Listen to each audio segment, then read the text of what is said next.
Well, hey, thanks for tuning in to this version of First Word Wednesday. We want to give you a little taste of what you can expect on Sunday. And we're in part 2 of the message that I've entitled, Can We Talk About Hell?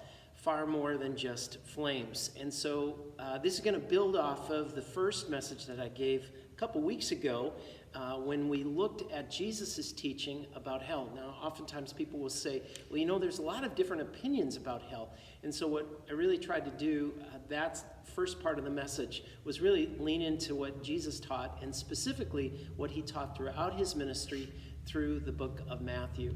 Now, intentionally, when we were putting this together, I wanted us to really wrestle with the fact that when we talk about hell, it's not a sterile doctrine. It's something that should really grip us and grip our hearts, because it's really about people.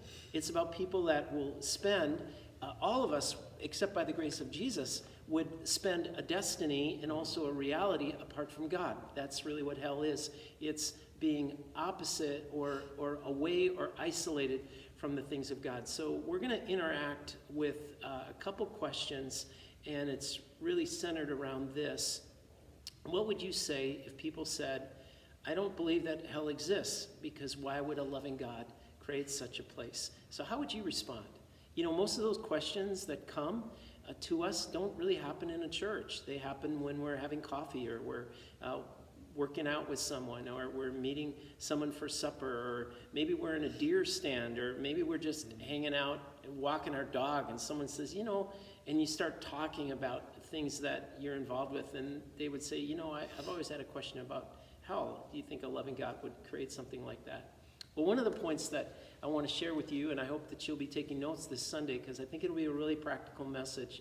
One of the things I want us to wrestle with is almost a paradigm shift between the center and the periphery.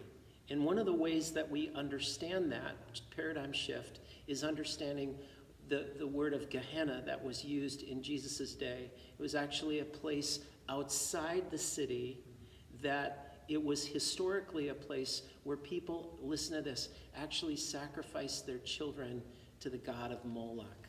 They would sacrifice their children and then come back into the city and go to bed at night and then repeat that. You can read about it in the book of Chronicles. But what's interesting is when we think about hell, we think about the new city that God is creating and keeping the evil, if you will, out.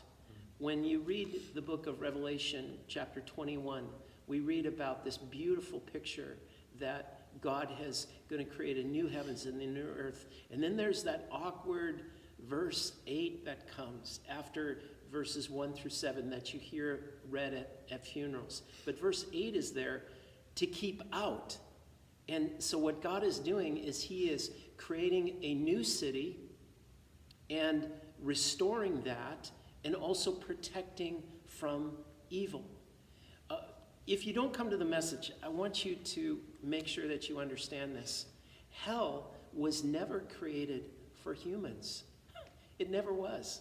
It was a place and a destination for Satan himself and demons.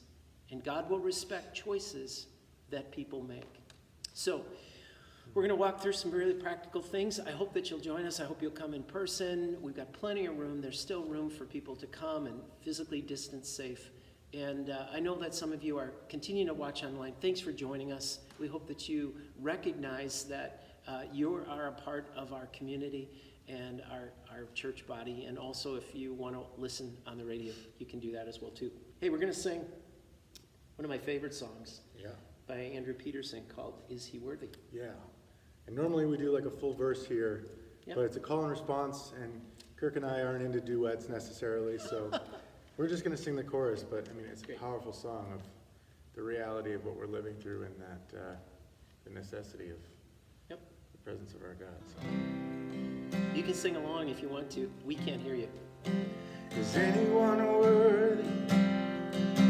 Is anyone whole? Is anyone able to break the seal and open the scroll? The Lion of Judah, who conquered the grave, he is dead, true Lamb,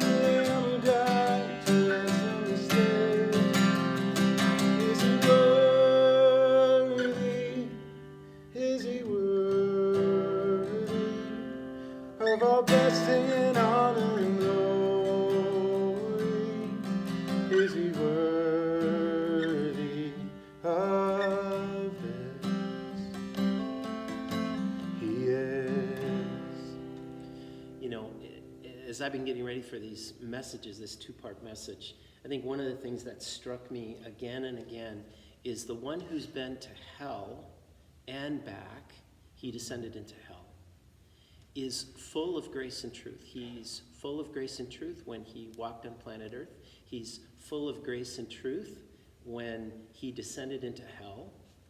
And when we see him again, he will be full of grace and truth, and we will recognize him by the scars that are in his hands. He comes back as victor and as our Lord. He's the reason why there's hope for us not going to hell, which is really our place, our default position, if you will. Hey, thanks for checking us out. Thanks for clicking on this Instagram or Facebook post. We're sure glad that you did that, and hope to see you Sunday for part 2. See you later.